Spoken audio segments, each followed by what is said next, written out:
All right, so let me switch cameras. And basically, let's probably switch this guy back to bounding boxes. And so what we've got in here is we can see, if I zoom out, about 77 million polys. And my render camera is right there in the middle. And so if we zoom in a little bit to where the camera is, the path is basically right there. And so the purpose of having all this stuff behind the camera is something that I've mentioned, which is that what's behind the camera has a big effect on the look of your rendering. And so obviously, if we look at particle 2, this has 500 bamboo trees that are behind the camera. And I simply, if we rewind to frame 1, took this geometry and duplicated it and rotated it 180 degrees. And so that just was a simple way to get some geometry behind the camera. Has the exact same texture that's on the ground there. And then as far as having it emit all of those trees off of it, when I have all of these bamboo trees that are in the near ground,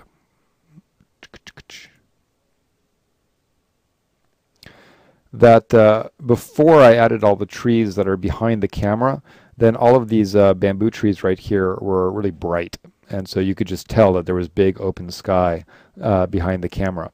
And so obviously I don't need to throw so many polys worth of geometry behind the camera to achieve the effect, but it's rendered fast enough that I didn't really care.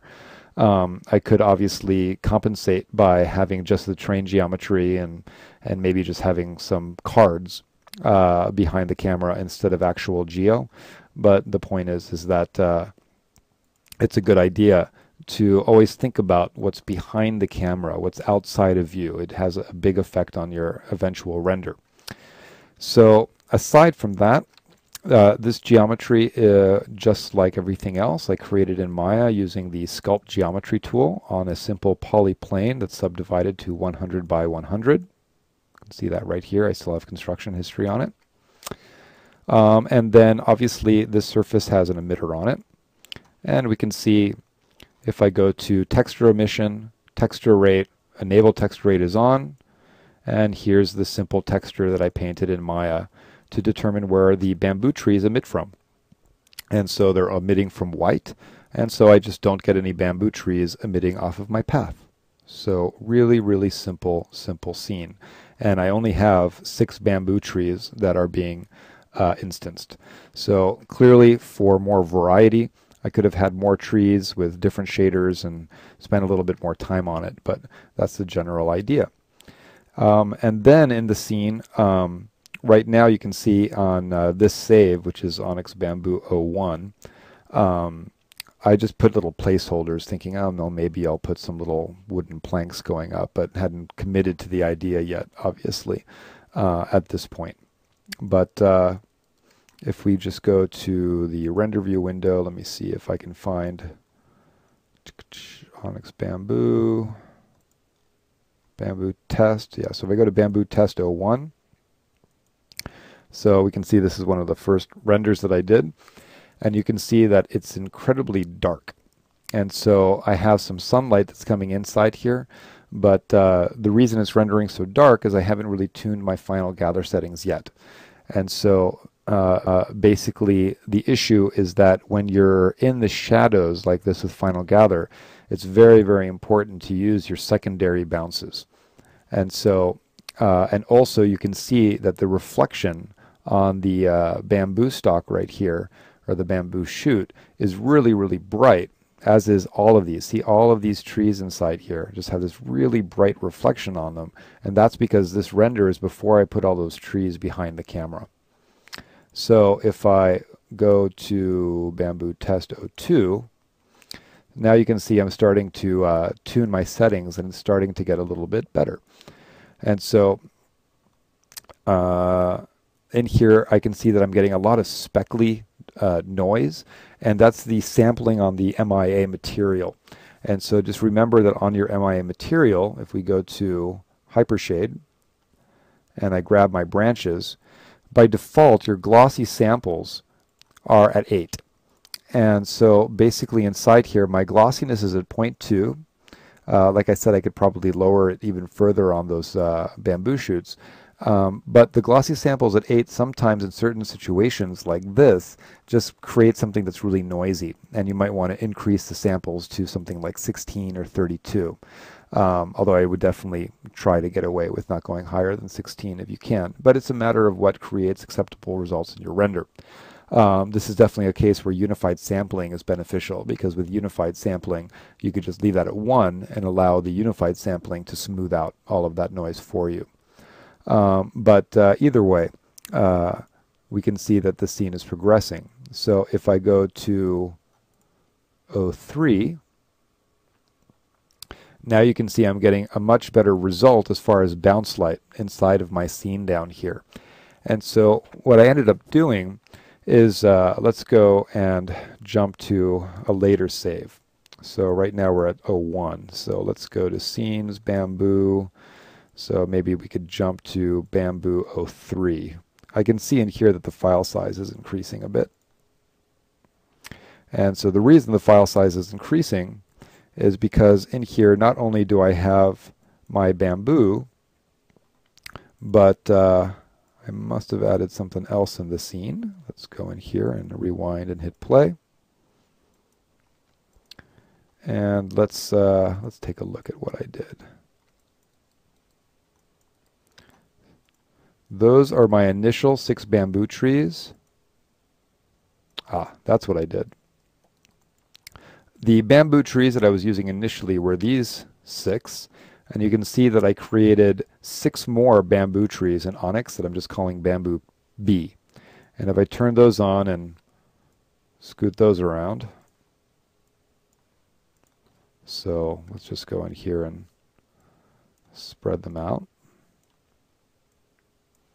And then grab all 6 of those and scoot those back. I created much taller bamboo trees. So the initial ones that I had were a little bit short. So if I go into my instancer node, I can see that I have all 12 of these bamboo trees on my instancer. So you can see I have my initial 6 as well as Bamboo B. And on this instancer node, the one that's behind the camera, I only have one type of bamboo on it, the lower poly ones. So basically that's what changed, and why the file size went up is because these bamboo trees you can see are around 35,000 polys each. One of them is only 14,000. These bamboo trees that I import here, you can see 100,000 polys each. And so they're just a lot taller. And so meaning that these are, I should have a reference cube in here. Yeah, there it is. So here is a 6-foot tall person. So you can see that the bamboo that I imported, meaning these guys, let's get them to intersect the ground and get our cube to intersect the ground.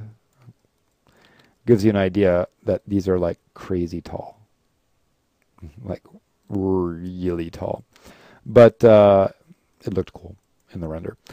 So yeah, so that's something that I did, is I just created some, like, 40-foot tall, 50-foot tall bamboo trees. And the idea of them being that big, I just Google search bamboo forests, and there are some bamboo forests out there that are freaking crazy looking, where the bamboo trees really grow that tall. And so basically I was just going for that kind of look. So by having a bunch of tall ones and a bunch of short ones, and then randomizing their scale, that gives me the end look for my instancer node in this scene. So 12 different bamboo trees. So you can see they're all the same, just slight different in the bend and obviously the positioning of the leaves, but they're rather simple by randomizing the seed value. So that's what changed in this scene. So I just have 2 layers that have those geometry or objects on them. But if I hit play, you can see at this point my polygon count, if we zoom out, is 300 million. And so you can clearly see that what's behind the camera is just the short bamboo, and what's in front of the camera is the tall bamboo. Obviously I could have put the tall bamboo behind the camera too. I just needed something behind the camera. So that's what happened here. But as far as rendering settings go, because that's what we were talking about, and tuning the final gather, let's take a look at our render settings. So obviously we're with Mental Ray. I've got my refractions and trace depth at 10 and 20 just because I'm using translucency. Sometimes I increase the reflections. I've mentioned this before. Sometimes I don't. If I'm happy with the way it looks with the reflections at 1, I'll leave it because this increases render time a bit. And sometimes you notice, sometimes you don't.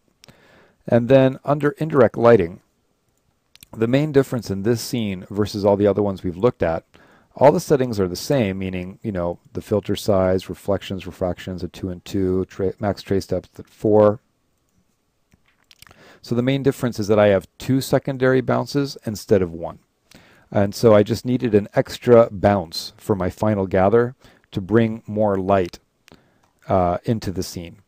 And so you can see that obviously it's going from being very dark to slowly brightening up inside the shadows. And then not only did I do that, but it still to me felt a little bit dark. And so I was clearly getting the secondary final gather bounce light inside the shadows, this greenish illumination, which I liked.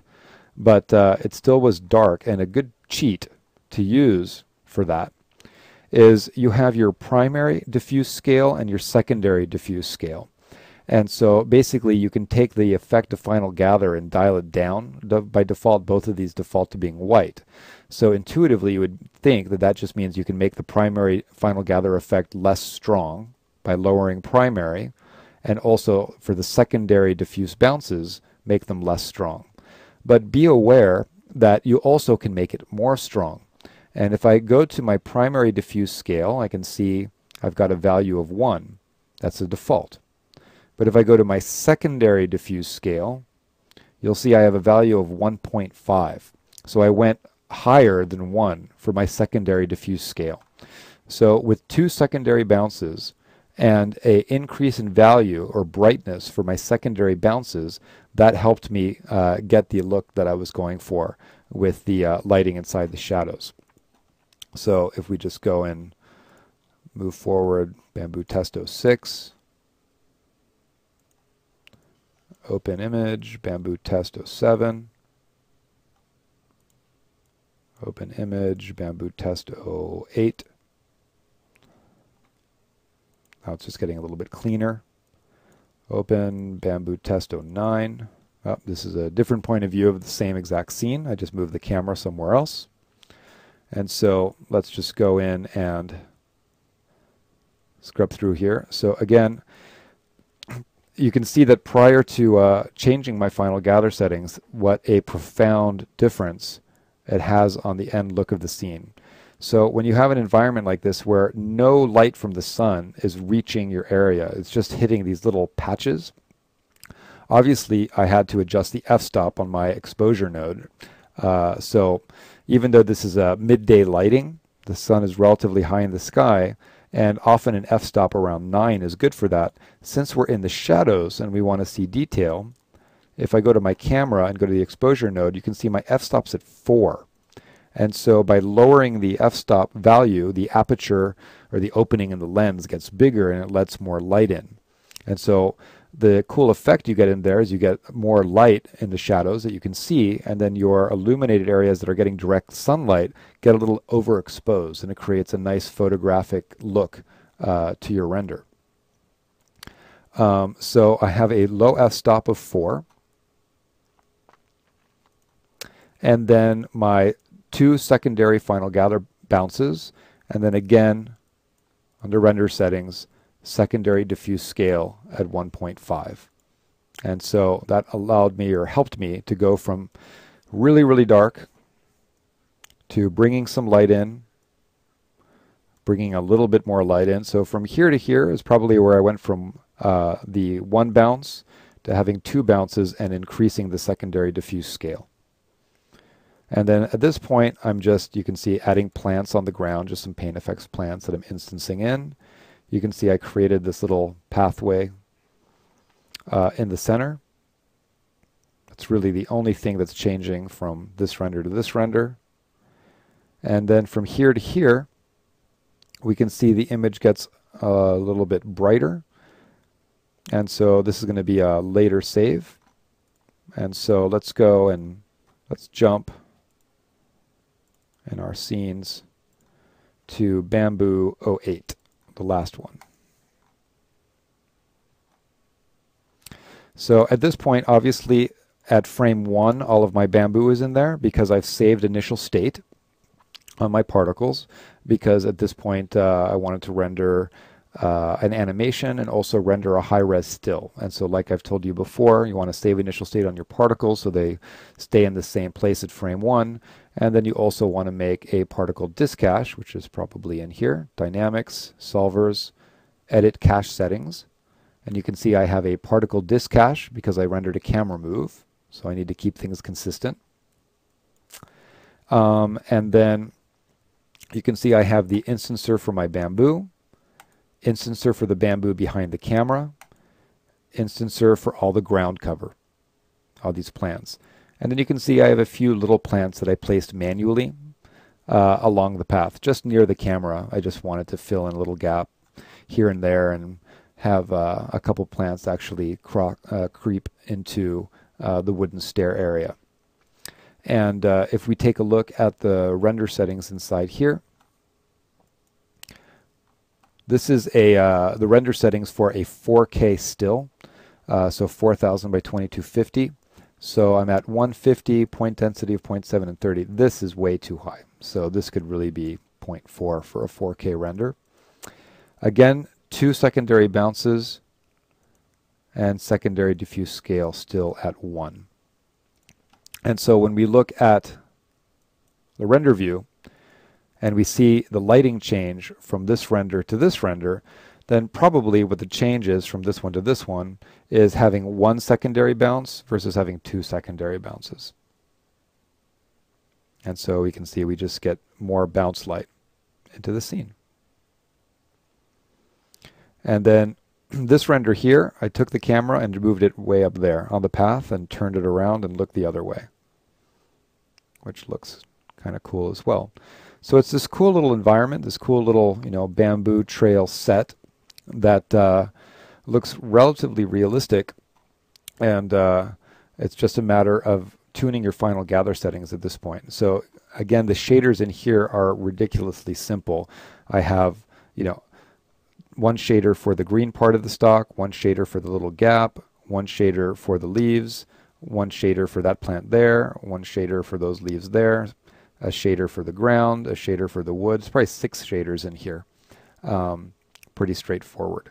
And then from this point of view, obviously, this looks a little too straight right there, so I cleaned that up when I did a high-res render.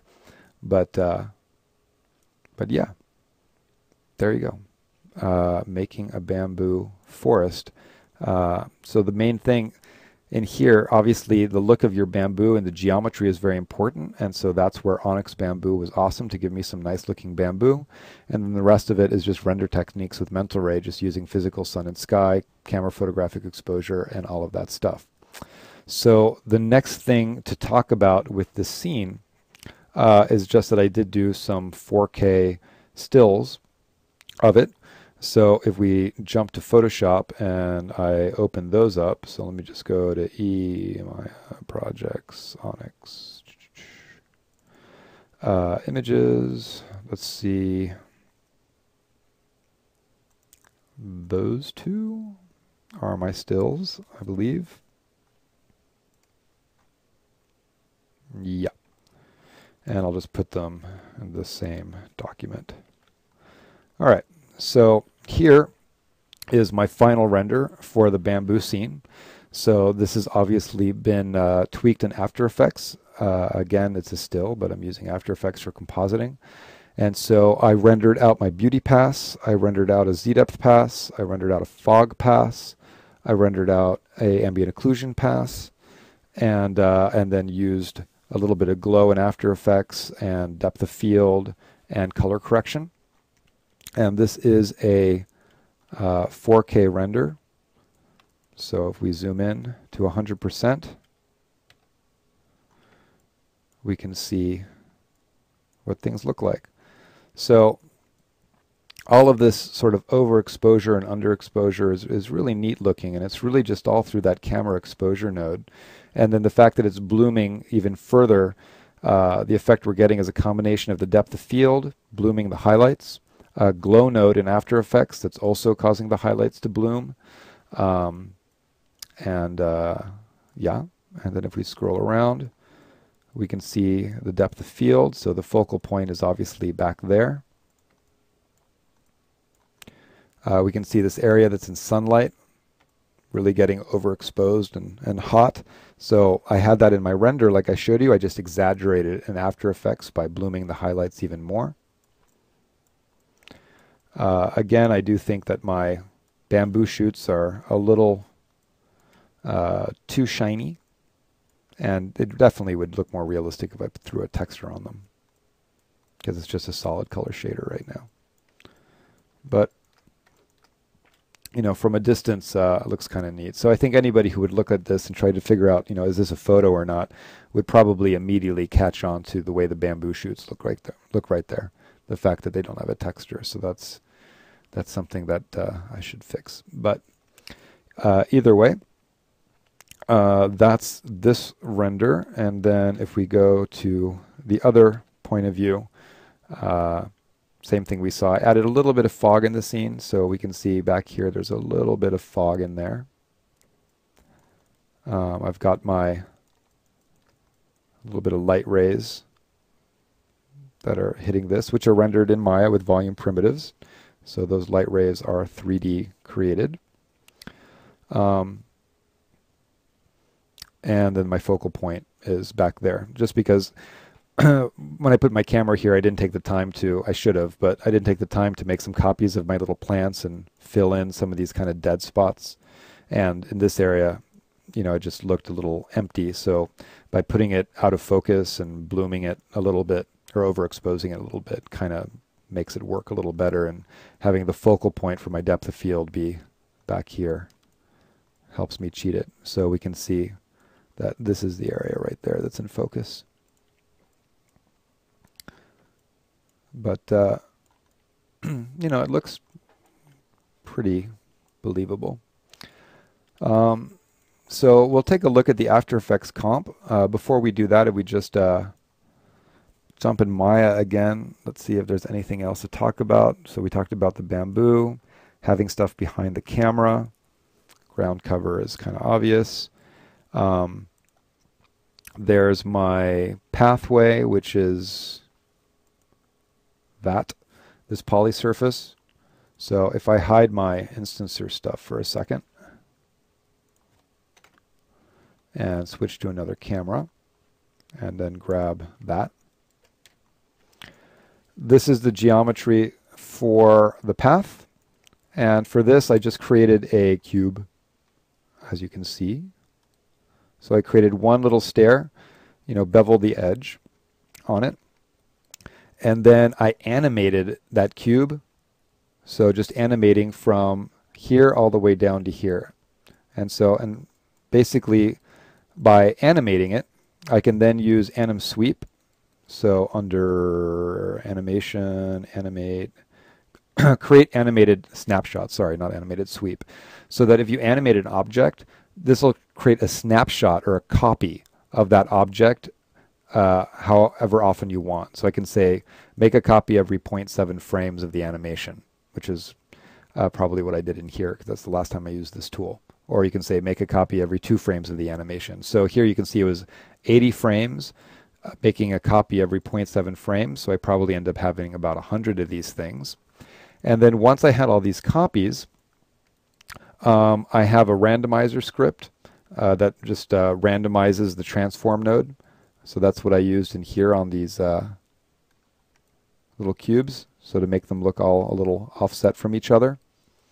And so if you just go to Creative Crash and do a search for randomize or randomize transform, you can find scripts that will randomize the rotation or scale of objects. And so I used that, which is kind of neat. And then before I made the animated snapshot, I obviously had laid out the UVs for this object. And then a cool trick that I do when I have something like this is if I have one cube, and I texture it, if I just copy it, 100 times, I'm going to see that texture repeat from, from this one to this one to this one to this one. It's just going to be very obvious. So what I do to get around that really easily is I took all of those planks and I combined them into a single mesh, and then went to the UV texture editor and then went to polygons, layout. And what this does is, now that all of those planks are combined, it just spreads out all of the UV shells into 0 to 1. So it'll lay them out in here. And then I just randomly selected like every other one and moved it into another spot. And then I have this wood texture that's in here, kind of like tree bark, that I'm just tiling like crazy. So the tiles on that texture are really high. Render hypershade. So that's probably, let's see what shader it is. This shader. So simple shader, using the texture, remapping it, and repeating it 10 by 10. So it's repeating a bunch of times, and then that gives me that. So if I hit 6 in here, I can see that this texture is on each plank. But if you look, you can see it's different on every single one. Meaning they're using the same texture, but the region of the texture they're using is different. And it's a tileable texture, so I don't see any seams anywhere. So that's a kind of, I've used this technique a few times. It's kind of a neat way to pull something like that off. And so basically, that's that's how I made this image. So the last thing we'll do is we'll take a look at the After Effects comp for it. And so I'm going to go and let's jump to After Effects for a second. All right. So now in After Effects, we can see the different elements that I rendered out of Maya. So I've got my beauty pass, which doesn't have an alpha channel because we don't see the sky anywhere. I've got a Z-depth pass, of course, which is rendered the same way that we've been doing it. I've got a fog pass, volume primitive, rendered separately, same technique as the other scenes we've done. I have another volume primitive in here creating a fog in the background. And for this volume primitive, I turned off illuminated so it wouldn't get any shadows, so that I could just have general fog everywhere in the scene. Something that you could also create, via environment fog or fog in After Effects with a Z-depth pass, but it renders really, really fast to do it in Maya, so I did it that way. So volume primitive with shadows, volume primitive without shadows, an ambient occlusion render, and so this is one pass we haven't done yet on any of the other projects, but very easy to create a ambient occlusion path. Everything's just assigned a Lambert shader, and in the incandescence of the Lambert shader, I put the mental ray ambient occlusion texture. That's it. And so the reason I have that is that since I have this fog that doesn't have shadows in it, I can then multiply it by this ambient occlusion texture to just add a little bit more detail to this fog. So it doesn't just get things to be a little bit too bright in areas that should be shaded. And then, yeah, it gets comped together. So if I look at my basic comp, I've got the beauty pass, I've got the fog in the background on there. You can see really subtle, but it makes a difference. With the ambient occlusion pass multiplied on top of it, which let's zoom into 100% and pan around. And we can see that ambient occlusion pass is just adding a little bit of extra, contact shadows between objects. So subtle, but looks nice. And then I've got my light rays in the near ground. So you can see my fog is set to screen, ambient occlusion set to multiply, and then the light rays that are in the near ground are on top of everything. I didn't want the ambient occlusion to affect that. And then that comp, which is this one, gets dragged into another comp, like we've done. And then in here is where I add all of my post-process effects. And so whatever's in this comp is just considered to be stuff that's all flat, just core stuff, meaning just the comp, meaning any comping I'm doing with like diffuse and spec and shadows and ambient occlusion and fog would go in this comp, and then anything having to do with depth of field and glow and post and color correction and post effects goes into the second flattened version. And in here you can see I have depth of field, which is obviously the depth of field via Magic Bullet. Let's just turn them all off. So here's my flattened comp. First, depth of field.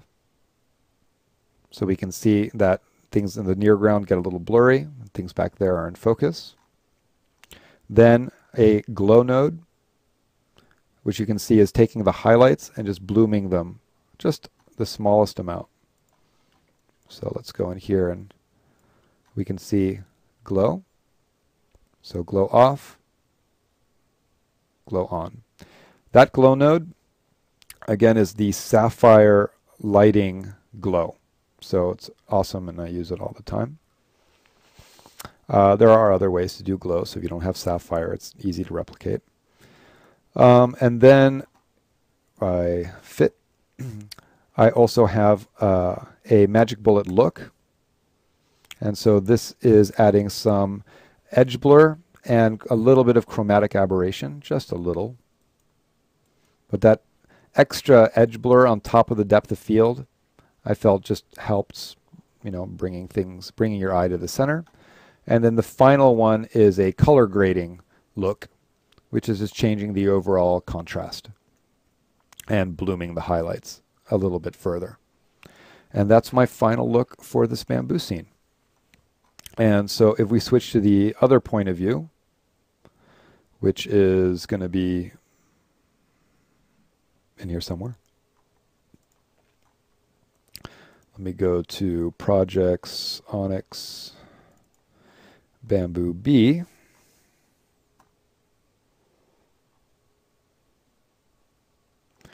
Then that's this point of view. And so in here, if we go to this guy, we can see, and I turned everything off, I've got my render straight out of Maya. So you can see what I was talking about, like in this lower left corner, like that looks kind of bleh. As I get further away, things look cool, but that just, doesn't look so hot just because I didn't spend any time on it. It's like, there's a gap there, bad. So easily fixed by just putting it out of focus. So if I go back to fit, I added fog on top, so you can see this is the fog in the background. So if we take a look at our passes, we have our render out of Maya, an ambient occlusion render, our light rays in the near ground, our general purpose environment fog, also with a volume primitive, and then z-depth. And so going back down here, so I'm using that fog set to screen, just to put it into the background a little bit. And then on top of that, ambient occlusion. So just adding a little bit more details into contact shadows, so which is a little bit more noticeable in the upper right corner. So ambient occlusion on or off. So hopefully you can see that difference. So like in this area in here that's in the fog, it's just adding a little bit more detail that the fog is killing. So because you can see without the fog, it's all dark. Add the fog and bring some detail back. And then finally, the light rays. So that's my pre-comp. And then that comp gets dragged into a new composition. And in this guy, if I turn all that stuff off, you can see depth of field via my z-depth. So off and then on. And then glow again, just blooming the highlights a little bit. And then finally, I'm using Magic Bullet Mojo on this one. And that's this guy.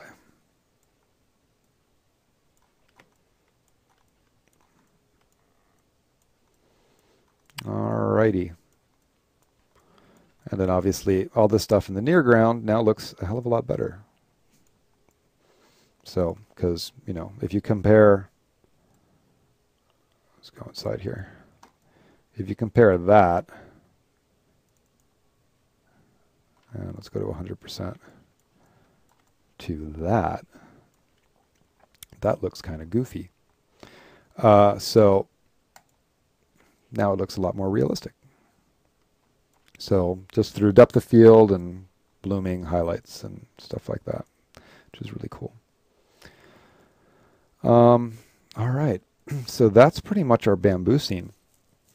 So if I jump over to Maya again, you can see that if I go into my project directory, you can see I've got a scene for ambient occlusion, a scene for my light ray fog, a scene for the background fog, and a scene for Z-depth. And so I always do it that way.